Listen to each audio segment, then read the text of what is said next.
दिवस आहे, स्वातंत्र्य दिवस आहे. सन्मान्य व्यासपीठ, आदरणीय प्राचार्य, शिक्षक, उपस्थिती सर्व पाहुणे आणि माझ्या सर्व मित्र मैत्रिणींना सर्वांना माझे नमस्कार. माझे नाव प्रेरणा आहे. प्रथम सर्वांना भारतीय स्वातंत्र्य दिनाच्या खूप खूप शुभेच्छा. आज 15 ऑगस्ट म्हणजे सर्व भारतीयांसाठी आनंदाचा व उत्साहाचा व अभिमानाचा दिवस आहे. 15 ऑगस्ट 1947 रोजी आपला भारत देश इंग्रजांच्या गुलामगिरीतून मुक्त झाला.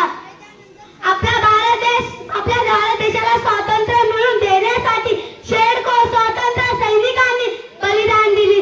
महात्मा गांधी, सुभाषचंद्र बोस, भगतसिंग, मंगल पांडे, राजगुरू, सुखदेव, बाळ गंगाधर यासारखे अनेक क्रांतिकारक स्वातंत्र्य सैनिकांनी बलिदान दिली. जाता जाता एवढेच बोलते की